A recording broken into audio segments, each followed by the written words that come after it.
স্বাগতম জনাইছোঁ আমাৰ আন এটি নতুন ভিডিঅ'লৈ। আজি মই আপোনালোকক দেখুৱাম গেটখনত গোটেইখিনি মূৰ্তি লগোৱা হ'ল আৰু বাকী নাইও ক'ব পাৰি, মোটামুটি মূৰ্তিবিলাক লগোৱা হ'লে আপোনালোকক গোটেইখিনি দেখুৱাই যাই থাকিম গাইজ। চাই থাকক মোৰ ভিডিঅ' শেষলৈকে আৰু লাইক শ্বেয়াৰ কমেণ্ট ছাবস্ক্ৰাইব কৰি যাই থাকক। ধন্যবাদ।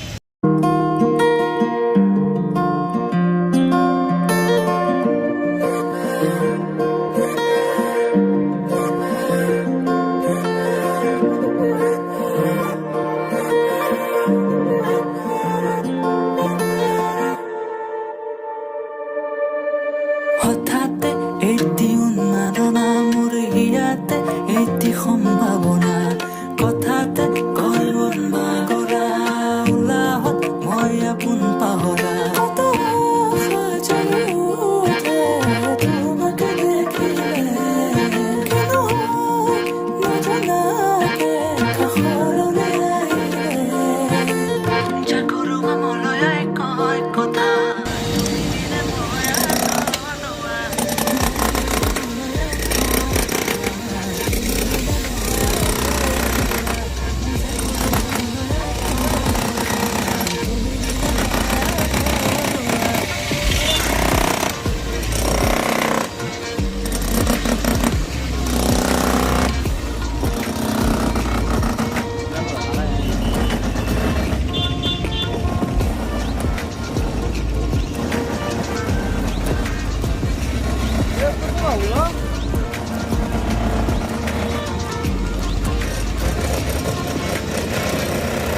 চাই লওক গাইজ, এই আমাৰ গণেশ মন্দিৰৰ গেটখনৰ মূৰ্তিবিলাক লগাই আছে। কেনেকৈ লগাই আছে চাই লওকচোন, একদম বিশেষ পদ্ধতিৰে লগাই আছে।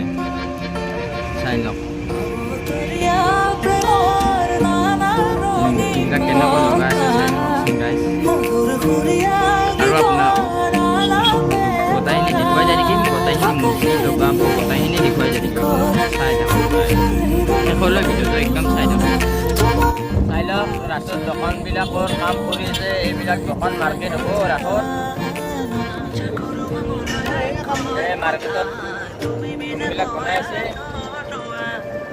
চাই থাকক ইয়াত চব ৰাসৰ কাম কৰি আছে। ৰাসকলৈকে আৰু বেছি দিন নাই। 20 তাৰিখে লগে সকলোৱে নলবাৰীৰ ৰাস চাবলৈ আহিব।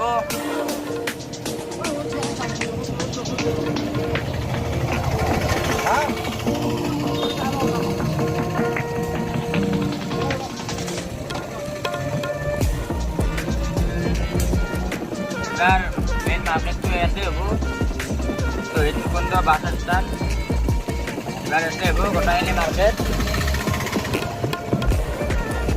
ৰাসৰ কাম চলি আছে, সকলোৱে চাব আহিব বুলি আশা কৰোঁ গাইজ।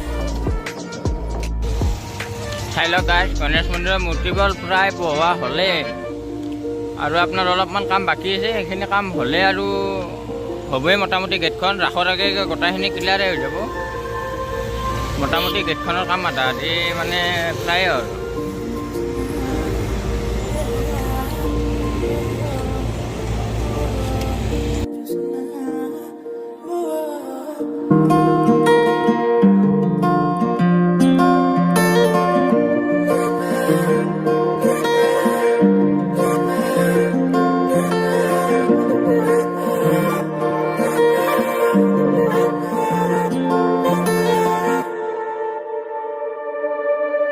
হঠাতে এটি উন্মাদনা মোৰ হিয়াতে এটি সম্ভাৱনা কথাতে